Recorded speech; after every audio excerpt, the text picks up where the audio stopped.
আসসালামু আলাইকুম। আশা করি সবাই অনেক ভালো আছেন। আরও একটি রান্না নিয়ে চলে আসলাম আপনাদের মাঝে। আশা করি সবাই সম্পূর্ণ ভিডিওটা দেখবেন। তেল গরম হয়ে গেছে, দিয়ে দিলাম পেঁয়াজ। পেঁয়াজটা যখন একটু ভাজা ভাজা হয়ে যাবে তখন দিয়ে দিব মশলা। আমি যখন ভয়েস দিচ্ছি আমার আশেপাশে অনেক শব্দ হচ্ছে, সবাই কষ্ট করে একটু ম্যানেজ করে নেবেন প্লিজ। পেঁয়াজটা ভাজা ভাজা হয়ে গেছে, হলুদ দিয়ে দিলাম।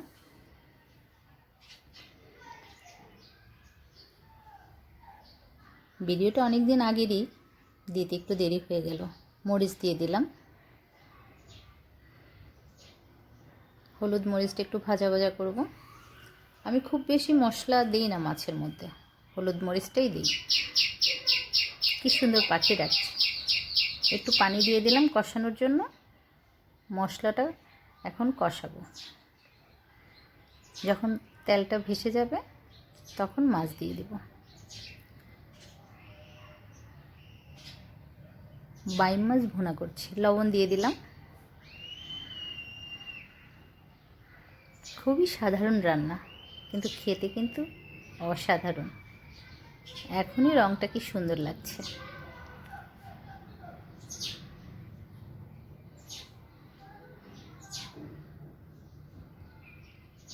মশলাটা প্রায় কষানো হয়ে গেছে। ধোয়ারে এই যে তেলটা ভেসে গেছে। মশলা কষানো হয়ে গেছে, এখন মাছগুলো দিয়ে দেব। বাইম মাছ কার কার পছন্দ? আমার তো খুব পছন্দ।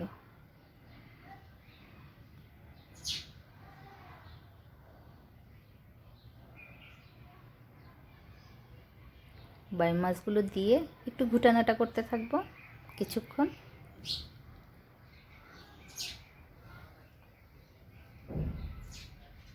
ঘুটানাটা করতে করতে বাইম মাছটা কষানো হয়ে যাবে।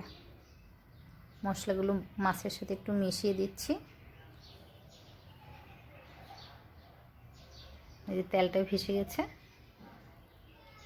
তারপর একটু ঝোলের পানি দিয়ে দেব।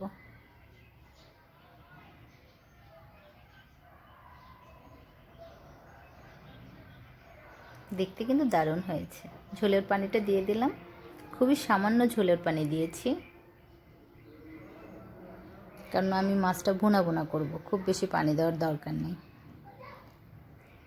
তারপর কাঁচামরিচ দিয়ে দিলাম। কাঁচামরিচটা দিয়ে একটু নাড়াচাড়া দেব।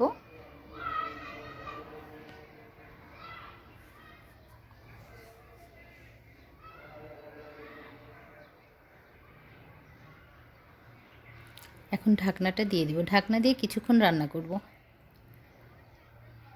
এই যে দেখেন তরকারিটা প্রায় হয়ে গেছে। একটু জিরে গুঁড়া দিয়ে দিলাম। তেলটা কিন্তু ভেসে গেছে, পানিটা শুকিয়ে গেছে।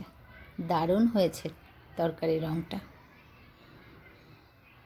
একটু ধনেপাতা দিয়ে দিলাম। আমার কাছে তো দেখতে অনেক ভালো লাগছে, আপনাদের কাছে কেমন লাগছে?